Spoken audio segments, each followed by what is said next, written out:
And you don't know, because you're not bringing your A game to the table with all that cynicism and bitterness and resentment and willful blindness and avoidance. Maybe you're playing at 60%. It's not good enough because there's too much of what's bad for 60% to be good enough. It's like you need 90% or 95% or 100%.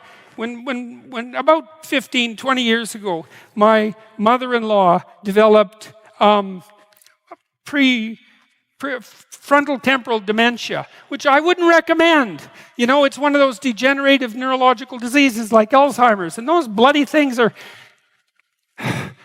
like they're in the top echelon of awful. You watch a person deteriorate before your eyes. It's a lengthy death. And it was slow.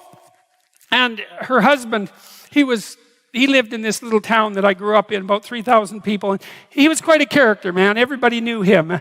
I bought him a Foghorn Leghorn t-shirt once, because that's kind of what he was like. He was loud and sort of bombastic, but he stood up straight, I can tell you. And he played the fool a little bit, mostly for the amusement of people, but he was no damn fool. And I always admired him and liked him. And the feeling was mutual, thank God, since I married his daughter.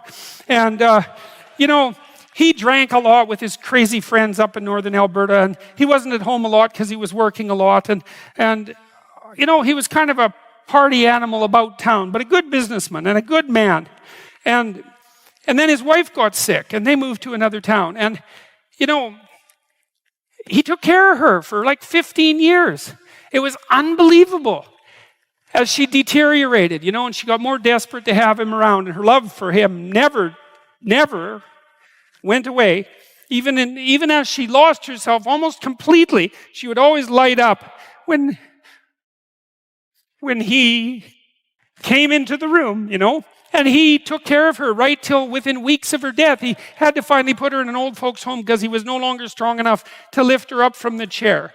And we interacted with him a lot, because we were trying to help him figure out how to cope. And we had signs put up in the house, electronic signs that would tell her when he was leaving so that she would know where he went. And we had recordings in the bathroom so that she knew what to do when she went into the bathroom. And we tried to do everything we could to not make this absolutely bloody, atrocious experience complete hell.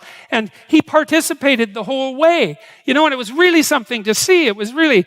it left me with a tremendous sense of admiration for him, but not just for him, but for people who can do that.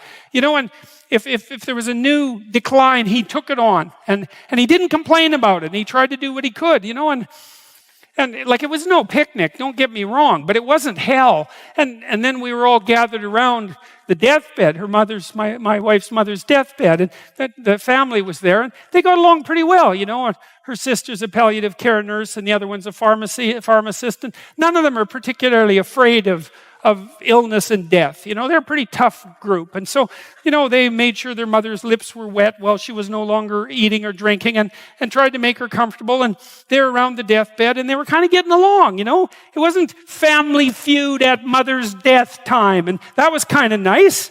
And she died, and that was that.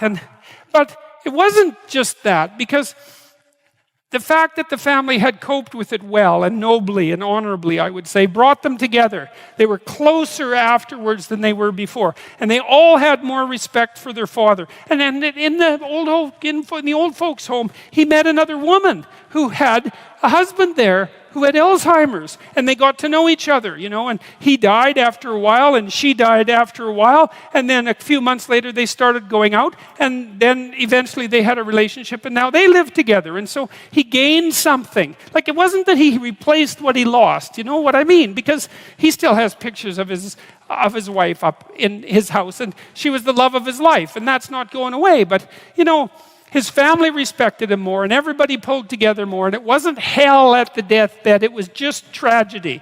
And the family pulled together more. And that was a good example of how you can extract at least a certain amount of light out of what's dark, even at a personal level. And it's worth asking yourself. It's like, drop what you're doing that's foolish, that you know is foolish. And pick an aim that's worthwhile, to make things better for yourself, like you're worth taking care of, like you're worth something, and to surround yourself with people who believe the same and who are rejoicing in your accomplishments and unhappy when you fail, right? And you're comparing yourself to your accomplishments of yesterday and not to someone else's today, so that you're not jealous and bitter. And you put your own house in order so that you're not cursing the world when some of its disarray might be your fault. And you're trying to pursue something meaningful, and you're doing your best to tell the truth and all of that. And then you see what happens. Who the hell are you? You think you're a miracle of some bloody bizarre sort. We've been around for 3.5 billion years. Every single one of your relatives propagated successfully. And here you are, against all possible odds, in this world of hell in some sense, and bitterness and tyranny and malevolence. And yet God only knows what's inside you, this capacity for consciousness, the capacity to confront potential and to turn it into something good. That's us, man. That's the Western story. That's the individual as the cornerstone of the state. That's our responsibility, and it really is who we are. And so we need to know that, and we need to remember it, and we need to act it out. And then maybe we can see what we can do about it, and see how good we could make things. And maybe that would be the purpose of your damn life, right? Not to be happy. It's like there's problems to be solved. Be happy after you solve the goddamn things, right?